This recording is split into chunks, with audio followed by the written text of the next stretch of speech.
Hey guys, Joe here, back again with the Season 5, Episode 5 review of the Sons of Anarchy. In this episode, I gotta say, towards the end, shit got real. But before I get into that, we start off the episode, we see the gang going to retrieve their merchandise, this 50 cal turret that just ripped through anything and anyone that gets in its path.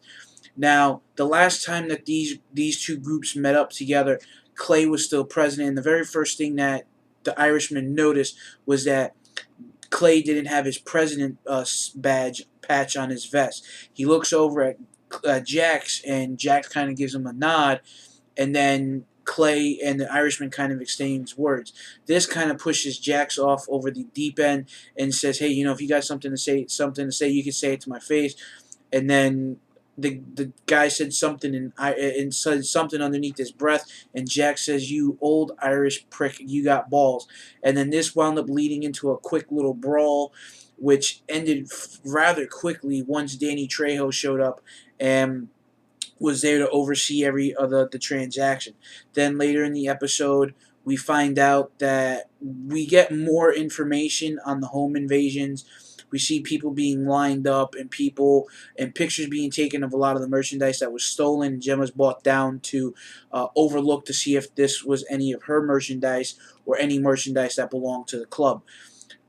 We also see Tara. She's at the doctor's and she's getting her hand checked out. The doctor tells her, "Hey, you're coming along really good. We're going to put you in a soft cast."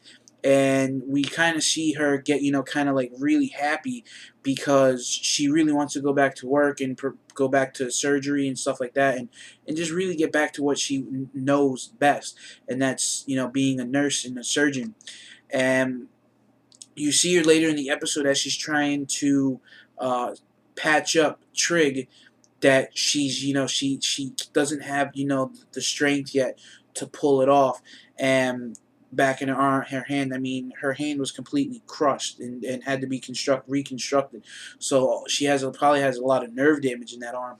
But I have to say, I mean, this episode was really good. We see Nero. In this episode, also, Jax goes to the mayor, Jake, and tells him that, you have a property that's not being utilized, and we want to buy it. We want the lease. And, we'll cut, I think he said something about cutting you in on the profits, because as we know, Jackson, Nero, and the club are going into business with the escort service, and the gang, the group, the club, all, they've all voted on it. And it's funny because it's, the cool thing I like about this show is they can make anything funny. And Bobby goes, it's pink, it's wet, and it tastes like sunshine. And then Chibs just goes, "Oh, I love pussy." And he goes, "Italian ices are good too." And then Trigger's like, "Oh, I won't turn down pussy or Italian ices any day of the week." And then they go to set up, take photographs to use to blackmail the mayor with this large gentleman, and they wind up having a transsexual prostitute come in and fake like she is having sex with the gentleman. And then all of a sudden the gentleman's stepson comes walking in, and it's back and forth. And during this whole time, Trig is just like really obsessed, and Trig has got a freak button, and that shit just snaps on really quick and turns on. And he was the transsexual saying, "Oh, you like what you see, this, that, or the other."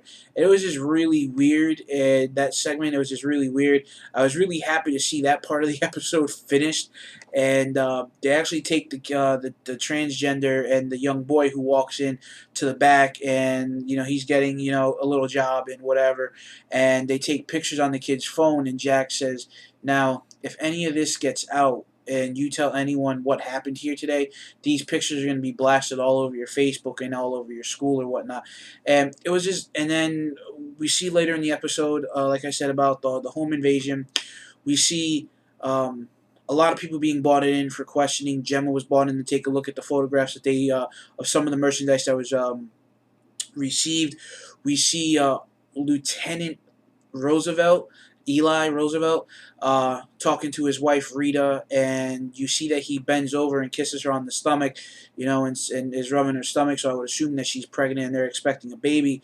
And then later on, there was a brawl inside the holding cell where one of the cops were jumped. They split that up, and then they hoid them off to those prisoners off the county. And then Clay comes in because they found more merchandise, and they wanted to get that taken and looked at. And then when they say, "Oh, the guys were sent over to county," they show a quick glimpse of Eli's wife laying in bed, and Eli's wife is laying there, and she's rubbing her stomach and everything. She's really happy that she's going to be a mother. And then a home invasion happens. She blocks the door. She grabs a gun. She calls gets on the phone and says, "Yeah, there's people that broke into my house, blah blah blah." And all of a sudden the door just gets broken completely in, and there's a big scuffle, and she winds up firing the gun, and she hits the floor. And as she hits the floor, they kind of pan out, and they go, "Oh my!" The guys who did the break-in was like, "Oh my God, what do we do?" And you see, and she actually has a bullet hole in the stomach, where she was rubbing because she's having the baby. And it goes to commercial and comes back, and we see Lieutenant Eli holding his wife's hand and walking her alongside the stretcher into the emergency room. And more tension between Gemma and Tara. Actually, I'm watching season 2, and I see that Tara and Gemma are somewhat getting along earlier in the seasons now. I mean, season 2, they kind of have that, they still have that, I really don't want, Gemma has that really, I don't want you with my son. And Tara's like, I don't really care, I love your son, blah, blah, everything. And I actually particularly haven't seen season 2 or season 3. I started watching season 4 midway through, but I did see all of season 1 when it first originally aired. So, guys, next week's episode looks like it's going to be really good. I'm sorry that I went on a 7-minute rant about this episode. Wasn't a little bit shorter like the last week's. But like always, please stay tuned for next week's Sons of Anarchy review. Also, in the next coming weeks, I will be doing a Sons of Anarchy unboxing, my very first Sons of Anarchy unboxing. So I would love to share my stuff that I bought with you guys. So with that being said, guys, thanks for watching, and like always, stay tuned.